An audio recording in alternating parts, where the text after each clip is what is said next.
El arte de la enseñanza, el desafío de la educación y el mundo del aprendizaje lo escuchas aquí en Educadamente, con profesionales de la educación del Colegio Adventista de la Cisterna. Bienvenido. Buenos días a todos nuestros podcast escuchas, apoderados, alumnos de nuestra comunidad COAL. ¿Cómo han estado? Esperamos que súper bien. Bueno, hoy en nuestro episodio estaríamos hablando de qué es lo que es o cuáles son las características del diagnóstico TEA. ¿Qué es lo que es el TEA? Pero antes de comenzar, vamos a hacerlo, ¿no es cierto?, con una oración, como es habitual en nuestros programas. Así que los invito a inclinar su rostro donde quiera que estén y vamos a orar. Padre amoroso que estás en los cielos, Señor, te agradecemos por este día de vida. Pedimos, Señor, tu compañía y tu dirección, que tú, Señor, nos llenes de sabiduría, y también a quienes nos escuchan, Señor, que tú estés con ellos, que les guíes, que les protejas. Si alguno está enfermo, Señor, que tú restaures su salud. Te pedimos que tú, Señor, estés con cada uno de nosotros cada día de nuestra vida. Lo rogamos todo en el nombre de Jesús. Amén. Bien, pero antes de comenzar con el tema, quiero dejarlo con un pensamiento. Dice: no importa qué tan despacio aprende un niño, importa que no dejemos de apoyarle para que siga aprendiendo. Eso, ¿no es cierto?, debe ser nuestro norte. Hoy día en este programa nos acompañan varias de nuestras educadoras y alguna especialista. Tenemos una invitada especial hoy día que también la vamos a estar presentando. Pero, ¿no es cierto?, vamos a empezar a saludar a quienes nos acompañan. Tenemos con nosotros hoy día a la profesora educadora diferencial Javiera de las Riveras. Hola, Javi. Hola, ¿cómo están? Qué alegría de poder participar de este nuevo episodio. Feliz de compartir, de ayudar, de informar, con mucho ánimo, con mucha energía de comenzar. Muy bien, gracias, Javi. También tenemos a nuestra educadora Macarena Varas. ¿Cómo estás, Maquita? Muy bien, gracias. En especial, a los niños, ¿cierto?, del COAL, que igual los extrañamos bastante, por lo menos yo personalmente, que me gustan más como las clases presenciales. En el día de hoy espero contribuir en este tema, ya que personalmente es un tema que me apasiona bastante. Muy bien. Y tenemos también, antes de presentar a nuestra compañera, ¿no es cierto?, de nuestros episodios ya estable dentro del staff, digamos así, del programa, tenemos a una nueva integrante del equipo. Ella se llama Paulina Villalón, es una de nuestras fonoaudiólogas. Hola, Pauli, queremos conocerte un poquito. Hola, los saludo esperando que este podcast sea de bendición y de información también para quienes quieran conocer un poquito más acerca del trastorno del espectro autista. Estoy muy contenta de poder participar, de formar parte de este equipo y espero, como dijo Maca, poder ser de contribución también para sus dudas y en cualquier necesidad también que tenga. Así que cuente conmigo en cualquier cosa que necesite. Muchas gracias. Y nos queda saludar a nuestra tía Berito, que siempre está con nosotros en todos los programas. Hola, tía Berito, ¿cómo estás? Hola Sí. a todos, un gran abrazo psicológico ya, porque no nos estamos viendo, pero imagino yo que estarán bien en su hogar, que Dios nos siga acompañando y protegiendo. Los extraño muchísimo, me gustaría volver al colegio, estar con cada uno de ustedes. Un gran saludo a todos, en especial a mi enseñanza media. Así que eso, chiquillos. Un saludo también a mis colegas que nos acompañan y a nuestra nueva fonoaudióloga Paulina Villalón, para que sea un proceso bonito y que este episodio de podcast nos sirva mucho para enriquecer nuestros conocimientos, ¿verdad? Bueno, ya presentado, ¿no es cierto?, todo el panel. Ahora sí que vamos a entrar de lleno al tema que hoy día nos convoca. ¿Qué es el diagnóstico TEA? ¿Alguien lo ha escuchado? ¿Por qué se provoca este diagnóstico? Ahí vamos a escuchar ahora, ¿no es cierto?, a nuestra especialista, a la tía Berito. Ella nos va a dar respuesta a estas consultas. Bueno, TEA, ¿cierto? No es que sea una marca, sino que es una sigla importante, ¿verdad? Entonces, si hablamos de TEA, primero preguntémonos, ¿qué es TEA, cierto? Porque si no, no lo vamos a entender jamás. Entonces, TEA es trastorno del espectro autista, ¿verdad? Entonces, ¿pero qué es? No se puede nunca, jamás en la vida considerar como una enfermedad. Es una condición de vida nomás. Es una condición que se da por alteraciones en el neurodesarrollo que tienen las personas que lo padecen. Entonces se caracteriza por un déficit en la persistencia, en la capacidad de iniciar, ¿cierto? De sostener una interacción social, recíproca, una comunicación entre los pares, con la familia, con otras personas, ¿ya? Además de eso, se presentan rasgos de patrones de comportamiento, intereses restringidos, repetitivos, inflexibles, ¿verdad? Son bastante rígidos en eso. Hasta en la postura corporal son bastante rígidos. De hecho, lo que tiene que ver con la psicomotricidad fina, la motricidad fina, ellos también les dificulta mucho recortar con tijera, es uno de los rasgos característicos de ellos. Además, estos diagnósticos surgen en la primera infancia, o si no, cuando entran a la etapa preescolar ya, ¿cierto?, de lleno en el área escolar, con los niños, cuando la educadora, la persona parvularia los mira, ¿verdad?, y empieza a visualizar que el niño a lo mejor no juega con otros niños, o tiene una conducta repetitiva, por ejemplo, que se golpee los oídos cuando hay mucho ruido, eso también le genera bastante conflicto a muchos. Además, cuando se habla de espectro, que a mí no me gusta mucho esa palabra, pero en realidad tiene que ver con que se considera un diagnóstico con una variedad de perfiles, ¿ya? No es que todos los niños son distintos, y ningún, a pesar del diagnóstico que pueda ser autismo o pueda ser Asperger, ¿cierto? Porque hay una infinidad de especificaciones, todos son distintos, nadie es igual al otro, eso siempre hay que considerarlo. Además de eso, este diagnóstico se caracteriza por encontrarse en el rasgo permanente. ¿Qué quiere decir permanente? Hemos hablado de diagnósticos transitorios, ¿verdad? Pero los diagnósticos permanentes son diagnósticos que te acompañan en toda tu vida, ya que te generan conflicto en el área social, en la interacción con el otro. Entonces uno siempre tiene que tener intervenciones distintas, trabajar con el fonoaudiólogo, con diversos especialistas que son para eso. Por otra parte, según la estadística, este diagnóstico afecta de 3 a 7 niños por cada 1000 personas, y es mucho más frecuente en el sexo masculino que en el femenino. Pero al padecer en el femenino este diagnóstico es mucho más severo, ¿ya? Por otra parte, se desconocen las causas de por qué esto se provoca.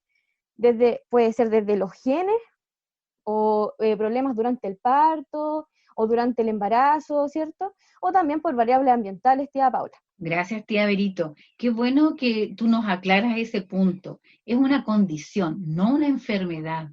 Ya, a lo mejor, muchos papitos también cuando reciben este diagnóstico, yo creo que eso es un poco como que los descoloca, como que pensarán, es grave, ¿no es cierto? Muchas preguntas vienen a nuestra mente como papás, pero es una condición, como tú bien decías. O sea, tú quieres decir, tía Berito, que es como si yo soy zurda, me va a acompañar toda la vida el ser zurdo y no diestro. Claro, es algo que tiene que ver más que nada con conductas, tiene que ver con, no es que el niño tenga alguna discapacidad severa, sino que tiene que ver con la forma de cómo el niño se expresa, cómo el niño manipula, cómo el niño tiene que ver con algo social y algo también corporal, ¿verdad? Entonces, no es que sea algo que lo limite al 100% a realizar una vida normal. Pero ahora nos gustaría saber, ¿quién diagnostica, ¿no es cierto?, esta condición? Y ahí la tía Javi yo creo que nos puede ayudar en eso. Sí, como dijo la tía Berito, esto no es una enfermedad. Entonces, no existe un examen médico que lo pueda diagnosticar. El diagnóstico es clínico. ¿Qué quiere decir eso? Que lo realizan especialistas en el área indicada. En este caso sería el neurólogo o psiquiatra infantil. Pero lo ideal es que se realice una evaluación de un equipo multidisciplinario, es decir, en conjunto, que haya más de un participante en este diagnóstico. De cabecera tiene que estar el neurólogo o psiquiatra, pero también es importante saber cómo se ha ido desarrollando el niño. Es importante que intervenga la mamá, que intervenga la educadora diferencial, la fonoaudióloga, terapeuta ocupacional, el pediatra del niño, que sea una evaluación en conjunto. Pero quien emite el diagnóstico es el neurólogo, apoyado con los antecedentes que pueden aportar los otros especialistas. Tenemos también un test llamado ADOS, que nos permite abordar los criterios diagnósticos a través de la interacción social y el juego. Ya aquí se mide las áreas que están más descendidas del niño, con la finalidad de apoyar el diagnóstico y se observa el comportamiento y el desarrollo del niño. Por eso es importante el equipo multidisciplinario. También tenemos un manual, que en la actualidad es el DSM-5, que es, aquí nos dan los criterios diagnósticos del TEA. Esto ayuda a los profesionales, ¿no es cierto?, a ver los criterios para poder diagnosticar. Y algunos criterios más que se pueden observar más en estos niños son distintas diferencias persistentes en la comunicación social y en la interacción social. También tenemos patrones repetitivos en el comportamiento, en los intereses o en las actividades. Y como dijo la tía Berito también, estos síntomas se presentan en las primeras etapas del desarrollo del niño.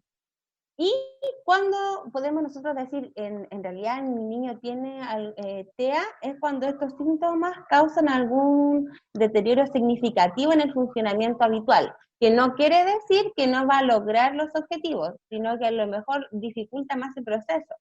Pero en general no es una enfermedad, ¿ya? Es una condición, como lo dijo la tía Berito, tía Paula. Gracias, tía Javi. Pero qué viene, o sea, qué importante es saber, ¿no es cierto?, que hay especialistas que tienen que dar el diagnóstico de esta condición. Porque yo me he encontrado, ¿no es cierto?, en más de una oportunidad con personas que, por ejemplo, ven que un niño es como más calladito, ¿no es cierto?, y enseguida se le tacha como que, no, le gusta estar solo, se aísla, este es medio autista, dicen. Entonces, enseguida pensamos, ¿no es cierto?, y damos un diagnóstico así como a primera vista. Pero lo que no debería ser, ya, ¿no es cierto?, No. que sabemos que este diagnóstico debe ser dado, ¿no es cierto?, por un facultativo. En este caso, como recién nos mencionaba la tía Javiera, que tenía que ser, tía Javiera, un neurólogo o un psiquiatra, pero es importante también que participe un equipo multidisciplinario para poder dar una mejor respuesta al diagnóstico, un mejor diagnóstico. Como no hay un examen que lo diga claramente, es a través de la observación del niño, la mamá aporta, en el colegio aportan, no sé, las tías de jardín aportan, todos aportan información relevante para diagnosticar en estos casos. Exacto. Ahora, hay algunas características, ¿no es cierto?, que presentan estos pequeños, como por ejemplo, que cuando están pequeñitos no respondan a su nombre, ¿ya? Ya tienen 12 meses, ya cumplieron el año, y vemos que los niños, uno les dice por su nombre, y ellos no acusan recibo, ¿no es cierto?, como que no escucharan. Esto muchas veces hace pensar a los papás que estos niños tienen problemas auditivos, lo cual no es así. También es bueno saber que no señalan los objetos para demostrar su interés, ¿ya? No juegan tampoco con juegos de simulación. Por ejemplo, si están jugando como habitualmente lo hacen los pequeños o las niñitas, ¿no es cierto?, que juegan a darle de comer a la muñeca, ellos no hacen ese tipo de juegos. Evitan también el contacto visual, prefieren mayormente estar solos. También tienen dificultades para comprender los sentimientos, para empatizar con otras personas, para hablar, ¿no es cierto?, de sus propios sentimientos también. Presentan un retraso en la parte, en la destreza del habla, del lenguaje. También tienden de manera simultánea a repetir palabras, ¿no es cierto? Lo que muchas veces escuchamos que dicen, este niño tiene ecolalia, que significa repetir frases, ¿no es cierto?, una y otra vez. También dan respuestas no relacionadas con las preguntas que se les hacen. Se irritan con cambios pequeños, ¿ya? Basta que cambiemos de posición ciertos objetos y ellos eso los descompensa. Tienen intereses obsesivos también. Alteran, ¿no es cierto?, aletean sus manitos, algunos de ellos, se mecen, ¿no es cierto?, o caminan, giran en círculos. También tienen reacciones poco habituales al sonido, como lo mencionaba al principio la tía Berito, que tienden a golpearse sus oídos, o hay olores que, ¿no es cierto?, les llaman mucho la atención, o el gusto también. Hay Tía cosas que no... Paulita, ¿Sí? una de las cosas que más le dificulta también es el cambio de imprevistos de rutina. Una de las cosas que eso no lo toleran, como que genera una descompensación en los niños cuando yo les digo, por ejemplo, hagámonos un tremendo ejemplo, yo les digo, bueno, a las 3 de la tarde vamos a salir. Entonces el niño como que se mentaliza que a las 3 de la tarde va a salir, ve la hora, realiza lo que tiene que realizar, y de repente 10 para las 3 le digo, ay, justo me salió un imprevisto, no vamos a poder salir. Eso le provoca, pero una descompensación, de repente generan esos tipo como, entre comillas, pataletas, pero más que nada son descompensaciones por el cambio abrupto, el cambio muy rápido de la rutina que ya se le generalizó. Exacto. Eso es súper importante. Ellos siempre son muy estructurados. O sea, sacarlos, no sé, todo ese ambiente de confort que ellos tienen, les puede provocar lo que menciona nuestra la tía Berito, que les puede, ¿no es cierto?, provocar esa descompensación. Eh, Tener reacciones poco habituales, como decíamos, a los sonidos, al gusto, al tacto también, al sonido de las cosas, ¿ya? Son niños que algunos tienen muy sensible el tacto, entonces buscan, por ejemplo, el autorregularse con las cosas suaves, otras con las cosas rugosas. Eso llama mucho la atención, pero es impresionante cómo a ellos les calma cuando están en un episodio de una crisis y, por ejemplo, si a él lo calma las cosas suaves, nosotros tuvimos un caso que le poníamos esas esponjitas de baño que son suavecitas, tenemos un balde lleno de esas esponjitas y cuando el pequeño esto se descompensaba, él metía sus manitos ahí adentro y eso lo calmaba. Entonces, son muchas características y cada niño, ¿no es cierto?, reacciona a distintas características. Pero ahora nos gustaría saber qué estrategias educativas, ya, de aprendizaje en general se podrían utilizar. Y ahí esa respuesta nos la va a dar hoy día la tía Macarena. Bueno, yo voy a tratar de resumir, porque ya que hay muchas estrategias educativas, pero voy a partir por recomendarles una película, que es cierto que habla en el fondo y se puede visualizar la etapa preescolar, que se llama Un don excepcional. La pueden buscar por Facebook, de hecho yo la encontré por ahí, o en alguna forma podríamos compartir de pronto en nuestros medios también esa, que habla de una niña que tiene, digamos, el TEA, pero en preescolar, y una serie en Netflix que se llama Atypical, donde muestra ya como la secundaria o más la universidad, ¿cierto? Y ahí también se ve, no sé si la estrategia educativa, pero se ven los niños que tienen TEA en una escuela regular. Dentro de eso es importante aprovechar, ¿cierto? Siempre los talentos y las fortalezas de cada estudiante, independiente de su diagnóstico. Ya, y para esto se debe sí o sí considerar el tema de los cambios de rutina, como mencionaba la tía Vero, ¿cierto?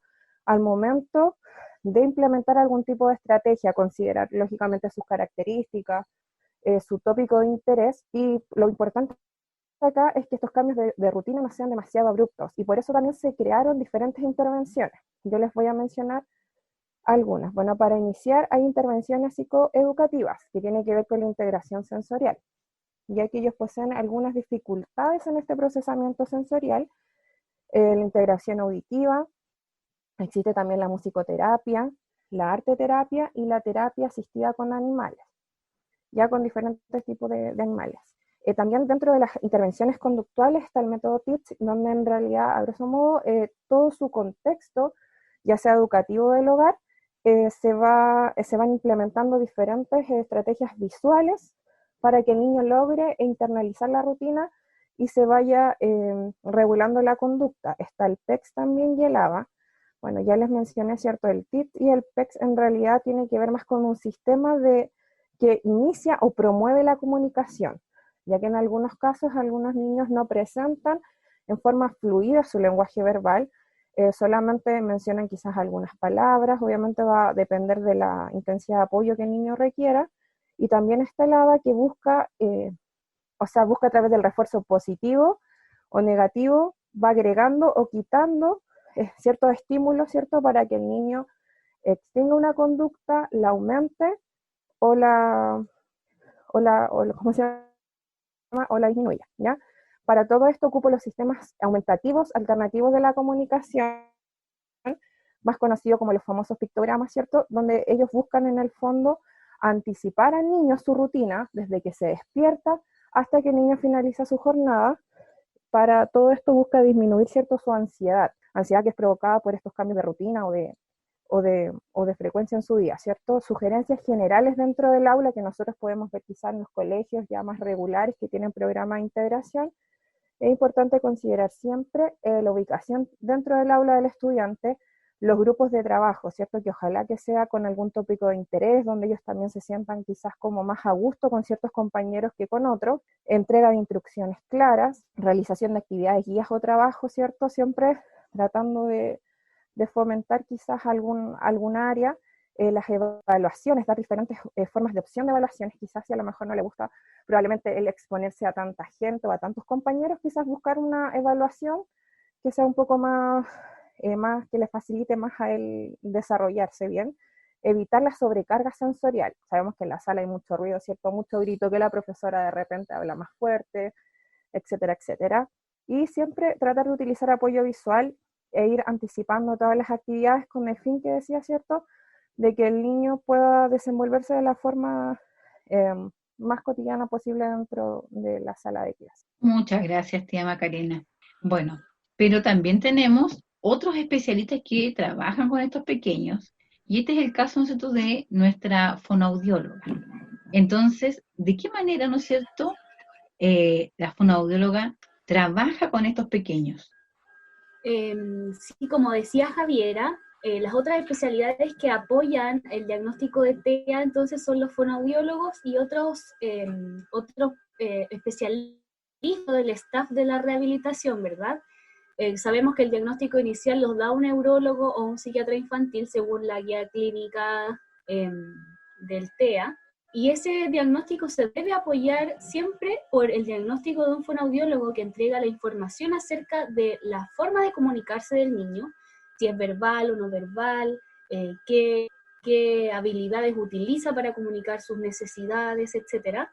Un terapeuta ocupacional que informa acerca de la integración sensorial que presenta el menor, si es responsivo a estímulos que lo rodean, toca, lo que siente, si tiene dificultades con la alimentación, en el caso de que coma cosas de una sola textura o de un puro color. Recordemos que los intereses restringidos son importantes y marcan la diferencia dentro de estos chicos con otros. El psicólogo que entrega información acerca del factor emocional y cognitivo que rodea al niño, y también los kinesiólogos en el caso de que tengan alguna dificultad motora, o estas posiciones como restringidas corporales también que tienen, y en esos casos también ellos cooperan en esa parte.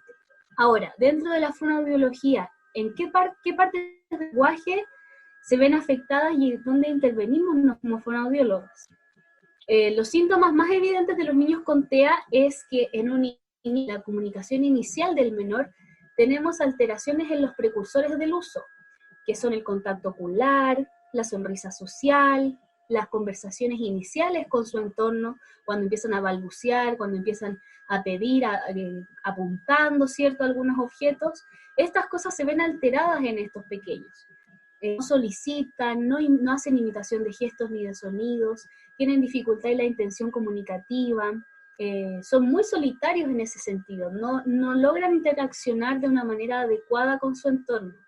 Dificultades en la atención y en la acción conjunta. Esto quiere decir, parten el gusto por algo. Si algo les interesa, no comparten ese interés con otra persona, sino que se restringen a sí mismos.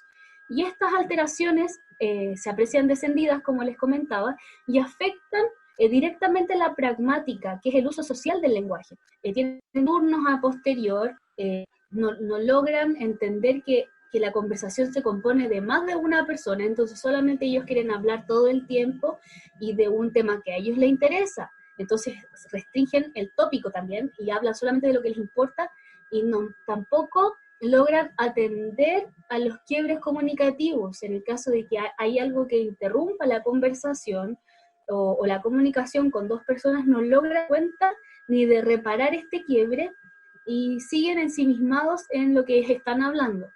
Y también hay algunos que presentan dificultad en la proxémica, que refiere a que no respetan los espacios sociales, los espacios personales de las demás personas, y pueden ser altamente como invasivos en el espacio personal. En la comunicación verbal se asocia un retraso o un trastorno propio del lenguaje que se produce por una baja actividad imaginativa y simbólica. Recordemos que el lenguaje se construye a partir de un pensamiento simbólico. Es muy abstracto y los niños TEA piensan de manera muy concreta, por lo tanto el lenguaje se hace un poco difícil de entender, y una de las estrategias que como fonoaudiólogas utilizamos es tratar de materializar el lenguaje a través de actos motores que les permitan poder entender un poco el funcionamiento de la comunicación. Y en cuanto a lo no verbal, como ya les contaba, tienen dificultades asociadas a los gestos pragmáticos que acompañan la interacción, y como mencionaba también Paola, presentan ecolalias, que son repeticiones de estructuras comunicativas, pero que en el fondo solamente son repeticiones, no quieren comunicar nada a través de eso. También junto con el lenguaje, y van bien de la mano, se afectan otras situaciones, como por ejemplo la interacción social. Hay dificultad en la reciprocidad emocional, o sea, a ellos les cuesta mucho entender a la otra persona. No logran generar una empatía, no logran entender lo que pasa por la cabeza de la otra persona con su lenguaje no verbal, si es que a lo mejor se siente cabizbajo, la otra persona, ellos no logran hacer esas lecturas. Por lo tanto, les dificulta y es un elemento crítico y un factor que nos ayuda a detectar cierto que está pasando, porque este niño no logra leer las necesidades o las dificultades de la otra persona. Y como también mencionaron las chicas, tenemos patrones de conducta repetitiva y restringida en cuanto a los movimientos, en cuanto al uso de objetos. En el habla y el lenguaje también se observa, porque tenemos un habla estereotipada y repetitiva, que quiere decir que hay un solo tópico de interés, con las mismas palabras, dándose vuelta en la misma idea, y esta adherencia provoca entonces que sea repetitivo, ¿cierto? También hay adherencia a las rutinas, porque les da seguridad y disminuye su ansiedad. Si ellos repiten de una misma manera las actividades todos los días, esto les genera una tranquilidad que los hace mantenerse tranquilos y estables dentro de sus dificultades. Como también mencionaron, si algo sucede que rompe esta rutina, ellos reaccionan de manera exagerada a este cambio y pueden llegar a no adecuadas incluso hacia sí mismos. Por eso es importante siempre tratar de hacer estos cambios, porque también es importante que ellos empiecen a un poco esta flexibilidad, y nosotros también como terapeutas por ahí tenemos que entrar a tratar de flexibilizar estos patrones, pero no lo podemos de manera brusca como acá, porque si lo hacemos de esta manera podemos generar un efecto hacia sí mismo y hacia el entorno. Así que esto más o menos es el rol del fonoaudiólogo en este sentido en los chicos con TEA. Pueden ser adultos y pueden ser niños también. Eso, tía Paola, eso tenía que contarles yo a ustedes. Algo muy importante, tía Pauli. Hay cosas que como papás, como educadores, tenemos que ayudar a estos pequeños para que puedan tener, ¿no es cierto?, un futuro de éxito, para que puedan ellos relacionarse con sus pares, ¿no es cierto?, con su entorno de una manera equilibrada, de una manera, ¿no es cierto?, tranquila. Bueno, el programa ha llegado a su final. ¿A cuántas les da la tristeza? A mí me da tristeza. Me pasa tan rápido. Estuvo rápido, estuvo muy interesante. Sí. Y hay mucho que ver todavía, si es un tema bastante extenso. Exacto, ahí está la tía Berito. Pero este programa debe ser, ¿no es cierto?, compartido en las redes sociales. ¿Como cuáles, tía Berito? Las páginas del colegio, las páginas de Facebook, ¿cierto? Colegio Adventista La Cisterna, Piecual 2020 en Instagram, síganos, vean nuestros episodios, ¿verdad? para que así podamos también aprender mucho más y podamos estar todos conectados ante esta situación que estamos viviendo, ¿verdad? Y para que pronto volvamos a ver, ¿no es cierto?, las caritas en el colegio. Pero este tema no ha quedado aquí inconcluso. Este tema tiene una segunda parte, así que el próximo programa, ¿no es cierto?, vamos a estar con otras especialistas tratando la segunda parte de este tema, donde vamos a ver el área cognitiva, cómo afecta, el área social, la parte emocional. La psicóloga nos va a dar algunos, ¿no es cierto?, tips para enfrentar este diagnóstico con los niños, algunas estrategias para usar en el hogar, ¿no es cierto?, debido a esta pandemia, etcétera. Vamos a responder y dar solución a muchos de estas consultas que yo creo que quedaron ahí en el tintero. Así que nos vamos despidiendo y agradeciendo, porque se nos olvidó al principio, pero agradeciendo, ¿no es cierto?, de manera infinita a nuestro querido tío Gerson, que él siempre nos acompaña en todos los programas. Si no fuera por él, no podríamos estar al aire. Así que, muy bien, no olviden de escuchar Educadamente. Bien, tía Berito, tía Javi, tía Macarena, tía Pauli. Chao. Nos vemos en un próximo episodio. Chao, chao. Chao.